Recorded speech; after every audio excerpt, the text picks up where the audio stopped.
Oggi ci troviamo ad Alife, una comunità montana del Matese, conosciuta proprio come città della cipolla.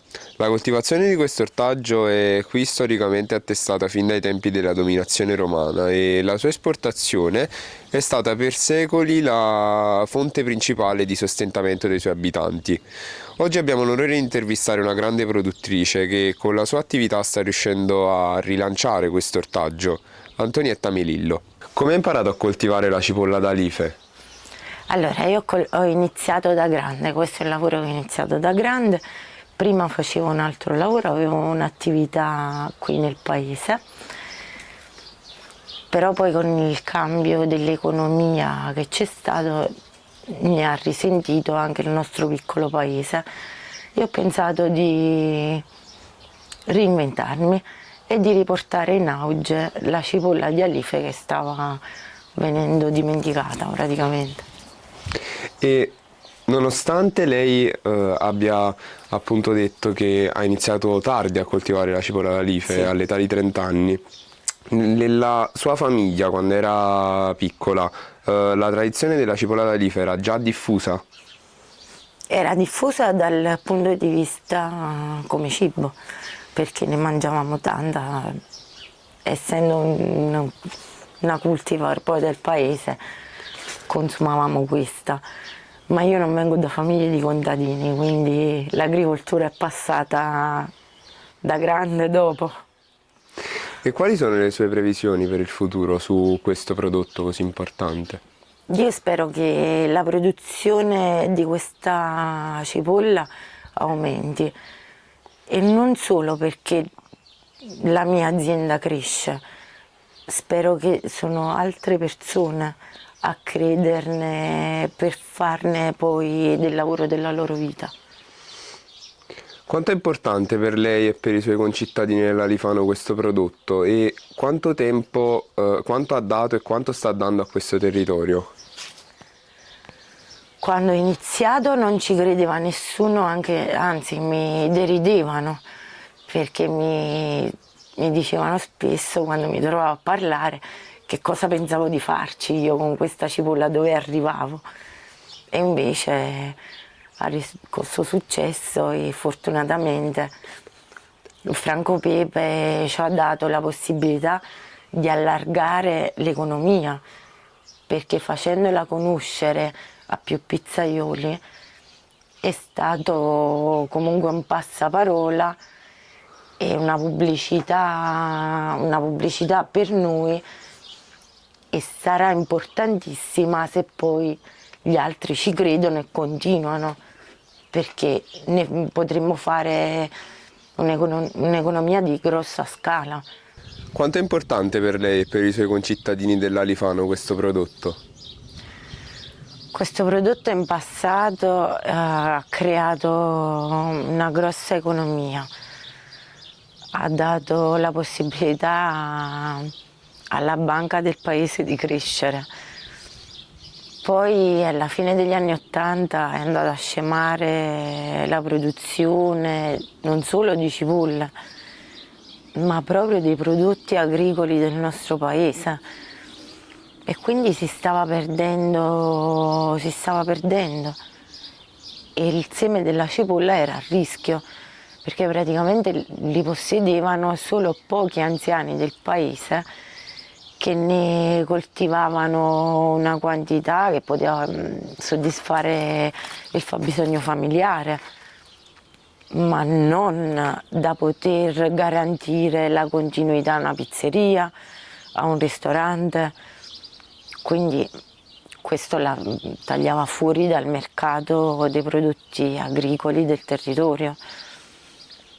All'inizio non ci credevano i miei concittadini su riprendere questa coltivazione. Per me è stata una sfida molto bella. Uno, perché mi ha fatto conoscere il mondo contadino, che era molto distante dalla mia vita precedente, e ne ho guadagnato in qualità della vita, perché stando in campagna riesci non solo a capire le cose basilari di cui hai bisogno in generale, ma anche di come muoverti col prodotto che stai coltivando, perché hai il tempo necessario proprio per pensare e per capire come fare per far allargare sempre di più il cerchio del target. Quanto ha dato e quanto sta dando questo prodotto a questo territorio? Questo prodotto ha iniziato a muoversi, ha iniziato a muovere l'economia. Non solo io, ma ci sono altri 2 produttori che mi aiutano nella coltivazione della cipolla come presidio slow food, quindi avendo un disciplinare che regola la coltivazione, quindi stiamo parlando di una coltivazione pulita. Quindi avendo altre 2 persone che hanno fatto di questa coltivazione un reddito, si sta allargando, e non solo con la cipolla, ma grazie a Franco Pepe, con la pizzeria di Pepe in Grani, ho ricevuto in dono la ricetta della crema di cipolle che lui faceva per le sue pizze, e quindi sono riuscita a fare un vasetto trasformato della cipolla, quindi come dicevo la sua ricetta, e io porto con grande onore sulla mia etichetta, riesce ad essere veicolata molto di più e molto semplicemente, perché il vasetto, a differenza della cipolla come materia prima, può essere trasportato più a lungo e non subire né variazioni di sapore, quindi alterazione nel sapore, o magari la cipolla materia prima con il passaggio o viaggi lunghi potrebbe subire dei danni proprio fisici. Il vasetto, una volta chiuso bene nel polistirolo con tutte, arriva fino ad Hong Kong, perché oggi grazie a Franco Pepe il mio vasetto arriva anche ad Hong Kong, perché c'è un pizzaiolo che Franco ha formato e grazie alle nozioni che ha preso da Franco è riuscito ad aprirsi una sua pizzeria. Quindi, come vedi, è tutto un concatenarsi. Da un prodotto tradizionale si può creare tanto. L'anno scorso mi sono fatta fare degli orecchini in ceramica da una mia amica che ha un laboratorio di ceramica a forma di cipolla, proprio per aprire un altro ramo dove è presente sempre la cipolla, ma sotto un altro aspetto.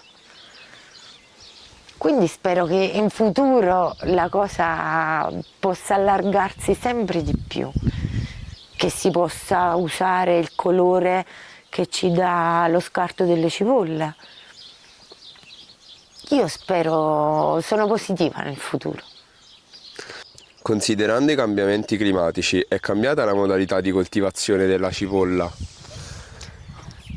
Sì, è diventata più difficile perché purtroppo si intervallano periodi di lunghe siccità con periodi di piogge abbondanti e la cipolla soffre il ristagno idrico, quindi nei periodi di forte piogge potrebbe far marcire le cipolle.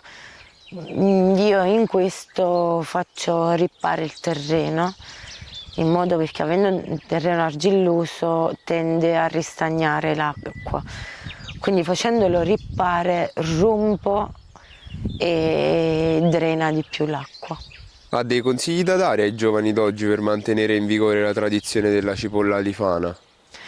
Io il consiglio che do non è solo per la cipolla lifana, i giovani di oggi devono studiare proprio per non perdere i prodotti tipici del territorio, legati direttamente all'area di produzione, perché sono poi quei prodotti che hanno fatto la storia di ogni luogo. Ieri passando, vedendo un paesaggio della Basilicata, ho pensato, cosa che non avevo mai riflettuto stando nel mio di terreno, che noi preserviamo il paesaggio, noi creiamo dei paesaggi e tuteliamo, perché puliamo i fossi, teniamo cura quindi del verde spontaneo e rendiamo belli i luoghi, quindi creiamo anche un'attrazione per un turista.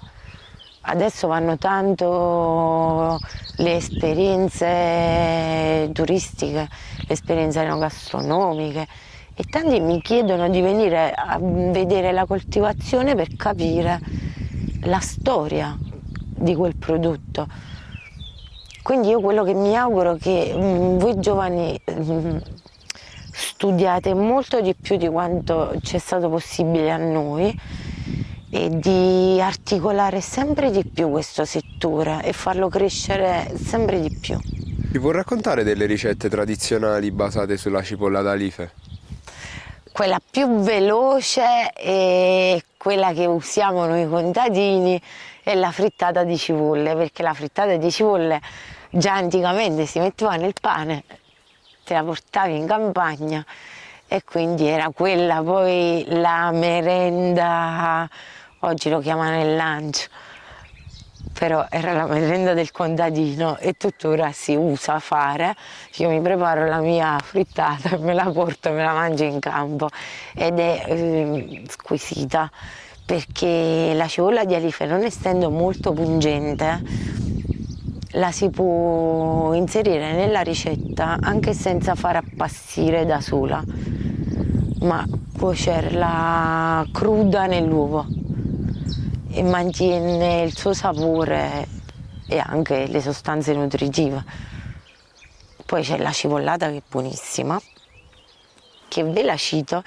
Io ho anche la coltivazione dei fagioli, perché questa è una ricetta intelligente. Siccome ad Alife si coltivava oltre alla cipolla il fagiolo cera, che è un altro prodotto tipico, che è legato tantissimo alla cipolla perché è un azoto fissatore. Quindi un anno viene coltivato il fagiolo sullo stesso terreno del fagiolo, l'anno successivo io ci vado a coltivare la cipolla, che si nutre dell'azoto fissato dai legumi, e da questa è nata poi una ricetta tipica del territorio, che è la cipollata. Si fa metà cipolla e metà fagioli ed è una ricetta semplicissima, perché si cuociono i due prodotti separatamente, l'ultima mezz'ora si unisce il tutto. Ringraziamo Antonietta per averci fatto vivere questa esperienza. Ragazzi, sono io che ringrazio voi e mi auguro che questo tempo che ho speso stamattina sia un investimento per il futuro, non solo per la cipolla di Alife, ma per i prodotti locali in generale.